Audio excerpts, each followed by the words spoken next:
Hi,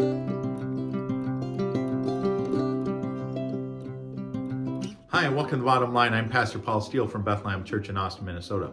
The Bottom Line is our weekly summary of the previous Sunday's sermon. And on Sunday, we concluded our sermon series called Hope in the Waiting as we walked through the book of Habakkuk. Habakkuk is a short book in the Old Testament. And it's written by the prophet Habakkuk, who had this vision from God. And in this vision, Habakkuk cries out to God because of the injustice that is happening in Jerusalem and in Judah. He wants God to do something. And God responds by saying he is going to do something by sending the Babylonians. The Babylonians are going to bring judgment on Judah.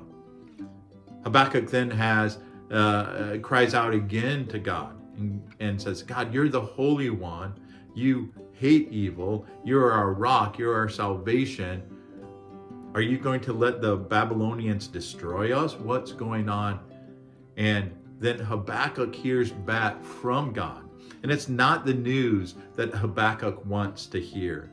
He would prefer that God would come and rescue Judah through his power. But instead, God has declared that judgment is coming to Judah through the Babylonians.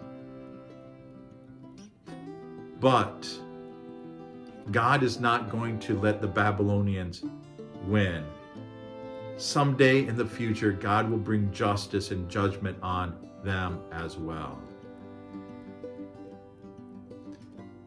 And so, in response, Habakkuk writes a song to God.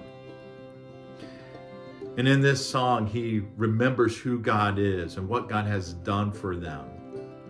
And he remembers this promise of God that judgment is coming. And this is how he concludes the book. In verse 17 of chapter 3, even though the fig trees have no blossoms, and even though there are no grapes on the vines, even though the olive crop fails, and the fields lie empty and barren, even though the flocks die in the fields and the cattle barns are empty, yet I will rejoice in the Lord. I will be joyful in the God of my salvation. The sovereign Lord is my strength. He makes me as sure-footed as a deer, able to tread upon the heights. In the end, what Habakkuk chooses to do, even though disaster is coming, even though he says, if we don't have the basic necessities of life, this is what I'm going to do. I'm going to worship. I'm going to rejoice. He's going to worship God with joy. And in the New Testament book of James, we see that James tells Christians to have that kind of same attitude, that in the midst of troubles and trials, that they are to consider it joy, because through those things, God is working to form them into the image of Jesus.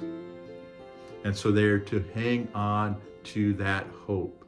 And that's what we see, that we are able to rejoice and have joy in the midst of trouble because of the hope that we have.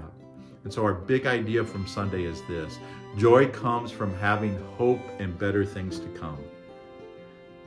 Trials and tribulations wouldn't give us joy if we didn't have a hope to hold on to, something to look forward to, a promise that things will get better, that justice will happen, that things will be made right.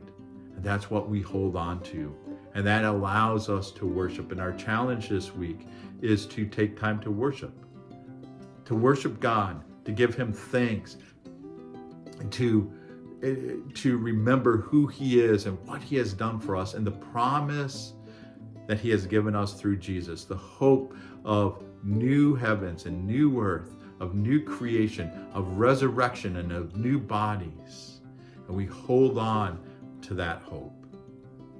Thank you for being part of Bethlehem, and I hope that you have been encouraged, and I'm glad that you're part of Bethlehem, even if you aren't with us in person. And I want to remind you that you can join us every Sunday morning at 10:30 on YouTube, Facebook, or better yet, in person next to Ellis Middle School here in Austin, Minnesota. If you want to join us in the work that we're doing here in Austin, there are two things you can do. You can pray for us. You can pray that we would have opportunities to share the gospel, to show God's love to those around us, and you can give. You can go to our website, BethlehemChurchAustin.com, go to the Give tab and just follow the instructions there. That allows us to have the resources to do the ministry that we are called to do here in Austin, Minnesota. And if you have a prayer request that you'd like me to be praying about, let me know. I'd be glad to add you to my prayer list. Have a wonderful rest of the week, and God bless.